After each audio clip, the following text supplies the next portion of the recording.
5.8% equity की कई सौदे हुए हैं और शेयर है करीब 3% नीचे। राकेश गंगवाल अपनी स्टेक बेच रहे हैं।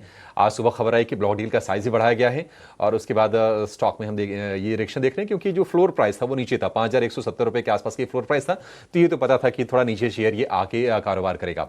इस पर भी व्यू लेंगे, लेकिन फटाफट अपने एक्सपर्ट से समझते हैं कि उनके आज के ट्रेडिंग के आइडियाज क्या हैं। एक और एक्सपर्ट को जोड़ लेते हैं, हमारे साथ तेजस शाह भी जुड़ गए हैं। तेजस जी, गुड मॉर्निंग। आप बताइए, आपसे शुरू कर लेते हैं। स्टॉक्स अगर लेना है तो आपकी नजर कहां गई है, कहां मौके बन रहे हैं? गुड मॉर्निंग आपको और सभी दर्शकों और पैनलिस्ट को मेरा नमस्कार। आज का जो मेरा पहला पिक है वो ऑटो स्पेस से है। ऑटो एज ए सेक्टर हमें काफी अच्छा लग रहा है और हमें लग रहा है कि किसी का थोड़ा पोजिशनल व्यू रहेगा तो auto stocks should do well going forward. तो जो पहला स्टॉक है वो है बजाज ऑटो लिमिटेड। ये स्टॉक ने रिसेंटली एक अच्छा खासा बेस बना दिया था और एक ब्रेकआउट हुआ है डेली चार्ट पे अबव 8400 और उसके बाद लगातार स्टॉक रैली कर रहा है। रिसेंटली स्टॉक ने 200 दिन की मूविंग एवरेज को भी सरपास किया है और कल के सत्र में अभी हमने एक अच्छी खासी स्ट्रेंथ देखी है स्टॉक में। शॉर्ट टर्म और लॉन्ग टर्म मूविंग एवरेज के ऊपर ट्रेड कर रहा है और हायर टॉप हायर बॉटम के फॉर्मेशन है।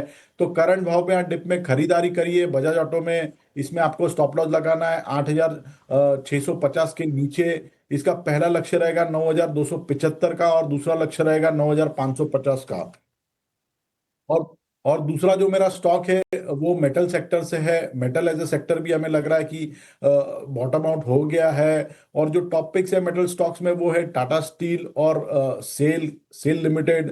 स्टील अथॉरिटी ऑफ इंडिया ने भी एक अच्छा खासा ब्रेकआउट दिया है रिसेंटली 120 121 के ऊपर और उसके बाद लगातार stock higher top higher bottom के फॉर्मेशन बना रहा है। रिसेंटली स्टॉक में क्रॉसओवर भी देखा है, मूविंग एवरेज क्रॉसओवर। तो जो चार्ट स्ट्रक्चर है वो काफी स्ट्रांग है बट इसमें एक थोड़ा पोजिशनल व्यू लेना पड़ेगा क्योंकि स्टॉक थोड़ा चल चुका है।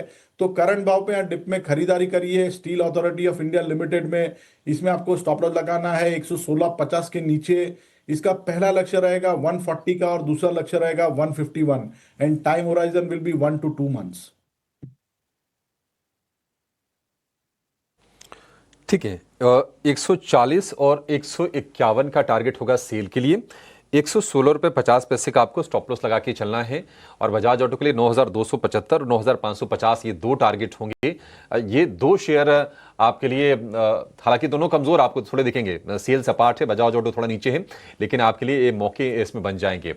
8,650 का स्टॉप लॉस लगा के चलना आपको बजाज ऑटो के शेयर में। कल मैंने अच्छी तेजी दिखी थी, आज अब चूंकि 2 दिन चले तो ये फैक्टर आपको ध्यान में रखना पड़ेगा। थोड़ी थोड़ी प्रॉफिट टेकिंग आती है और जो कि जेन्युइन भी है ऐसे बाजार में।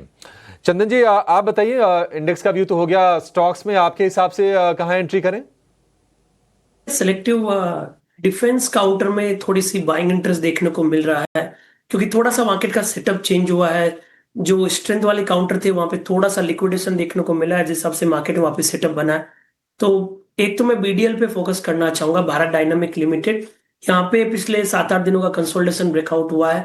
जिस हिसाब से 1950 1940 के ऊपर होल्ड कर रहे हैं, मोमेंटम बनना चाहिए। सपोर्ट रहेगा 1910 का, ऊपर में 2040 तक के टारगेट बीडीएल में बनने चाहिए। उसके अलावा यदि देखें तो एचएएल में भी स्ट्रेंथ बनी है। तो कहीं ना कहीं पता नहीं है कि सेक्टर वापस से एक मोमेंटम में देखने को बन रहा है, चाहे एचएएल की बात करें या फिर बीडीएल की बात करें।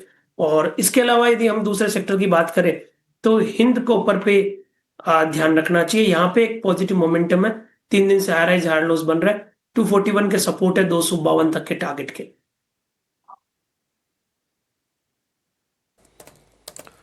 ठीक है, हिंद कॉपर पर और भारत डायनामिक्स ये दो शेयर हैं चंदन जी के रडार पर।